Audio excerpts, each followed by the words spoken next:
Yeah, but there's loads of things that you go, oh, this is a bit embarrassing. I bet Charles Darwin, when he said we've all come from apes, I bet he sat at home going, should I tell him about the frisbee first? But the fact that sand makes computer chips is not the interesting thing. The interesting thing is how the human being discovered that, what am I talking about, sand makes computer chips, that silicon can have information put on it. But we're made out of oxygen, nitrogen, carbon, do you know what I mean? And hydrogen. But that's nature. You see, nature is amazing. You can't beat nature. Right? No. He comes up with some amazing things. Yeah, but man is nature. Don't forget that we're an animal. We're a brilliant ape. Now, it's clear to any sensible, reasonable, educated person that we did evolve from, apes, or rather, we had, a common ancestry, and that we're closest to the chimpanzee. We're actually 98.6% genetically identical to a chimpanzee, Carl.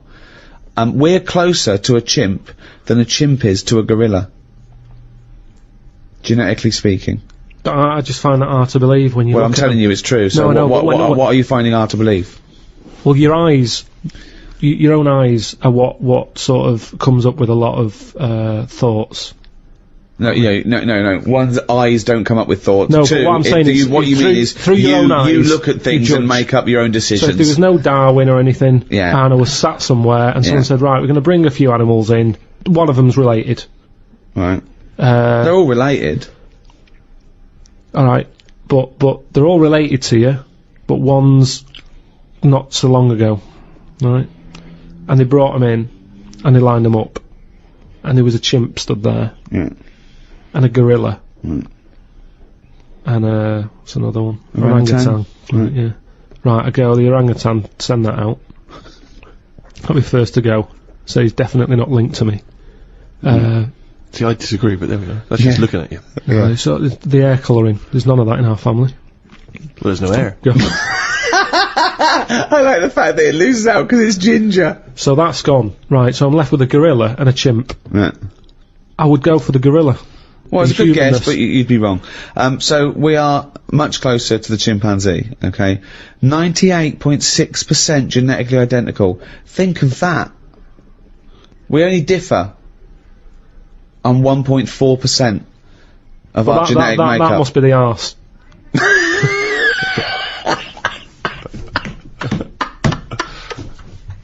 Because that's a lot different.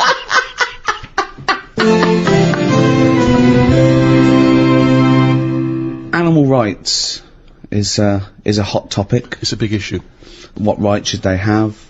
How do they compare to humans? You know, it's a well-known fact that we test on animals, with the assumption that humans are more important. We test drugs on animals, and we're basically saying, if they die, they die. We'll learn something from them.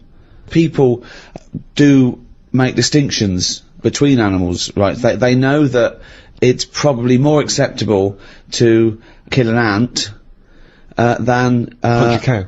Yeah, exactly. You know, I think that comes again from how close are they to humans? Have they got a face? But that's are they furry? I told you, didn't I, about me dad's mate who had a monkey and he had to thump it.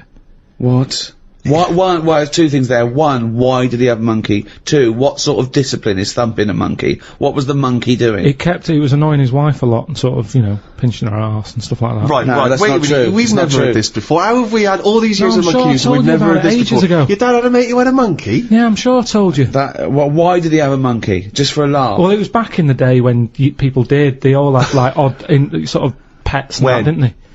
In, like, about 68. Oh, 1968, when everyone had a monkey. But he had to thump it. Now, the weird thing is... No, that's weird enough. Is this is all the story? This is the entire story? No. You've got, all the information you've got is he had a monkey and he had to thump it? Yeah, my dad told me about it. When he found out that I was into monkeys, he said, oh, Benny thumped one. And, Benny thumped one! Oh, my son's into natural history, particularly, simian variety. I've got an interesting fact for you, Carl. Sit down. What is it, Peter? Benny thumped one. Brilliant. But what was interesting is the way that people are thumping other people all the time. No one bats an eyelid. Thump a monkey. People go, you thumped a monkey. Yes! Yes, they do. They do go. You thumped a monkey. So that's what's weird, isn't it? But this chimp doesn't want to be caged and kept in a fucking council house in No, Manchester. it was quite happy. And if It it wants to wasn't live like a happy. human, I mean, in the 70s, you know, there were all the teabag adverts and all that, and they were loving that. No, they Then weren't people loving it. interfere, people go, that's unfair. Now They- they're in like a cage in a zoo. You go, it was better when I was pushing a piano up the stairs. They weren't really. They weren't actual delivery men. They weren't really sitting down and having a cup of tea. It wasn't a documentary. A week in the life of the monkey delivery men. I love that. Chimps in a zoo now going. Fucking hell, at least we were free. Remember when we used to drive a van? And for a we're, living? and we're on 58 quid a week. Yeah. They're not meant to be kept in a house in Manchester. It's cruel to keep a person in a house in Manchester, so it's fucking cruel to keep a monkey.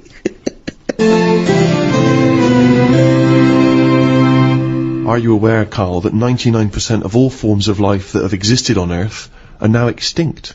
So there's only 1% of everything that's ever been still alive. Yeah. But that's just as well, isn't it? Why? Well, I think it's pretty crowded now. So it's just as well.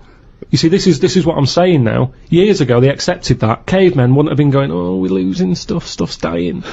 Whereas now, everyone's, oh, the panda, polar bears, not got any ice, and all that. At the end of the day, the world's only so big, we know it's not getting any bigger. Right? Stuff's got to die, hasn't it? You can't keep everything. Just think of that, though, as a tool of natural selection, that the species that are surviving today are 1%. Just how amazing that is to survive and evolve. How perfect everything is on Earth. It's amazing. No, but it'll drop off again, won't it? As we find in new stuff, other stuff will be dying. Well, in things that that happen. 1%, when that was written, when that statement was made, was the dodo gone or was it still here? It was. I'm pretty it certain was the gone. dodo was gone. It was gone It already. doesn't matter though, does it? A percentage is a percentage. Yeah. The dodo went. The last Yeah. dodo died. They said Yeah. that was the last dodo. No Yeah. more dodos. But we found this. Dido. Still making great Great tunes. albums, great albums. Great, Although yeah. We lost the dodo, but we've got Dido. a recent album's not sold very well, actually. I've heard it's Dying out. Dying out. Everything has a lifespan. Dido's dying out. But and I think that's life. So it's not amazing, really. That's that not this- on either anymore. No, that's not either. That's life's gone. That's gone. That was good. What else? Esther Ranson forced to just hang out in the jungle. now. Yeah. It's a shame. When I went to Natural History Museum, there was a thing called Cytherea or something. Right, died out ages ago. No one knows about them, which is weird because everyone knows about the dodo. Well, Yeah. that's because it died out in, I think, was it the 18th century or something, wasn't it? Well, you know, within what might term recent history. Yeah. Yeah. Well, this thing's sort of. I don't think it was far behind it. It's just timing, isn't it? That got more press, the dodo. The Cytherea, or whatever it's called. It was a big thing. It was Well, a cross. you've seen it and you still don't know what it's called. Well, it's spelled awkwardly. But it's but they said it was a cross between a moose and a giraffe. Now we don't need that, do we? At no point have we said, do you know what we need here to get us through this?